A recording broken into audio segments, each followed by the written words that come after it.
Hello everyone, ಮನೆಯಲ್ಲೇ Vim ಲಿಕ್ವಿಡ್ನ ಯಾವ ಥರ ತಯಾರಿ ಮಾಡ್ಕೊಳ್ಬೋದು ಅಂತ ನೋಡೋಣ. ಇದಕ್ಕೆ ಬೇಕಾಗಿರುವಂಥ ರಾ ಮೆಟೀರಿಯಲ್ಲು ಸೋಪ್ ನಟ್ಸು, ಕನ್ನಡದಲ್ಲಿ ಅಂಟುವಾಳದ ಕಾಯಿ ಅಂತ ಕೂಡ ಕರೀತಾರೆ.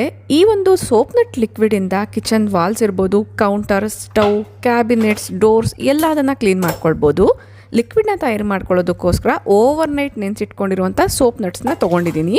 ಒಂದು ಪಾತ್ರೆಯಲ್ಲಿ ಈ ನೆನೆಸಿಟ್ಟಿರುವಂಥ ಸೋಪ್ ನಟ್ಸ್ನ ಹಾಕ್ಕೊಂಡು ಸ್ವಲ್ಪ ನೀರು ಜಾಸ್ತಿನೇ ಹಾಕಿ ಅರ್ಧ ಭಾಗ ಆಗೋವರೆಗೂ ಕುದಿಸ್ಕೊಂಡಿದ್ದೀನಿ.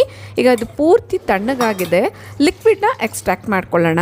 ಒಂದು ಶೋಸೋ ಅಂತ ಜಾಲರನ್ನ ತೊಗೊಂಡು ಈ ಥರ ಲಿಕ್ವಿಡ್ನೆಲ್ಲ ಸಪ್ರೇಟ್ ಮಾಡ್ಕೊಂಡಿದ್ದೀನಿ. ಇದನ್ನು ಒಂದು ಸ್ಪ್ರೇ ಬಾಟಲಲ್ಲಿ ಹಾಕ್ಕೊಂಡಿದ್ದೀನಿ. ಅರ್ಧ ಭಾಗದಷ್ಟು ಈ ಲಿಕ್ವಿಡು, ಅರ್ಧ ಭಾಗದಷ್ಟು ನೀರನ್ನ ಹಾಕ್ಕೊಂಡು ಚೆನ್ನಾಗಿ ಮಿಕ್ಸ್ ಮಾಡಿ ಇಲ್ಲಿ ತೋರಿಸೋ ಥರ ವಾಲ್ಸ್ ಮೇಲೆ, ಸ್ಟವ್ ಮೇಲೆಲ್ಲ ಕೂಡ ಸ್ಪ್ರೇ ಮಾಡಿ ಕ್ಲೀನ್ ಮಾಡ್ಕೊಳ್ಬೋದು. ತುಂಬ ಎಫೆಕ್ಟಿವ್ ಆಗಿ ವರ್ಕ್ ಆಗುತ್ತೆ. ಎಕೋ ಫ್ರೆಂಡ್ಲಿ ಕ್ಲೀನಿಂಗ್ ಲಿಕ್ವಿಡ್ ಅಂತಲೇ ಹೇಳ್ಬೋದು. ಇದು ಶಾರ್ಟ್ ರೀಲ್ ಆಗಿರೋದ್ರಿಂದ ಕೆಲವೊಂದು ಕ್ಲೀನಿಂಗ್ಸ್ ಮಾತ್ರನೇ ತೋರಿಸ್ತಾ ಇದ್ದೀನಿ. ಇದಕ್ಕೆ ಸಂಬಂಧಪಟ್ಟಿರುವಂತಹ ಡೀಟೇಲ್ ಇನ್ಫಾರ್ಮೇಷನ್ ಇರುವಂಥ ವೀಡಿಯೋನ ಯೂಟ್ಯೂಬಲ್ಲಿ ಈಗಾಗಲೇ ಅಪ್ಲೋಡ್ ಮಾಡಿದ್ದೀನಿ. ಇಂಟ್ರೆಸ್ಟ್ ಇರೋರು ಚೆಕ್ ಮಾಡಿ. ಪಾತ್ರೆ ತೊಳೆಯೋಕ್ಕೂ ಕೂಡ ಇದೇ ಲಿಕ್ವಿಡ್ನ ಯೂಸ್ ಮಾಡ್ಕೊಳ್ಬೋದು. ಈ ಲಿಕ್ವಿಡ್ನ ತುಂಬ ದಿನಗಳವರೆಗೂ ಹೊರಗಡೆ ಇಟ್ಟು ಯೂಸ್ ಮಾಡೋಕ್ಕಾಗಲ್ಲ. ಬೇಕಂದರೆ ಫ್ರಿಜ್ಜಲ್ಲಿ ಇಟ್ಕೊಳ್ಬೋದು. ಇಲ್ಲ ಅನ್ನೋದಾದರೆ ಅರ್ಧ ಭಾಗದಷ್ಟು ವಿಮ್ ಲಿಕ್ವಿಡ್ನ ತೊಗೊಂಡು ಅರ್ಧ ಭಾಗದಷ್ಟು ಈ ಲಿಕ್ವಿಡ್ನ ಹಾಕಿ ಕೂಡ ಯೂಸ್ ಮಾಡ್ಕೊಳ್ಬೋದು. ಇನ್ನು ಈ ಲಿಕ್ವಿಡ್ನ ಯೂಸ್ ಮಾಡಿ ಪಾತ್ರೆಗಳಲ್ಲಿ ಹಾರ್ಡ್ ವಾಟರ್ ಸ್ಟೈನ್ಸ್ ಅನ್ನೋದು ರಿಮೂವ್ ಆಗಿ ಒಳ್ಳೆ ಶೈನಿಂಗ್ ಅನ್ನೋದು ಬರುತ್ತೆ. ಇಷ್ಟ ಆದರೆ ಲೈಕ್ ಮಾಡಿ. Thank you for watching.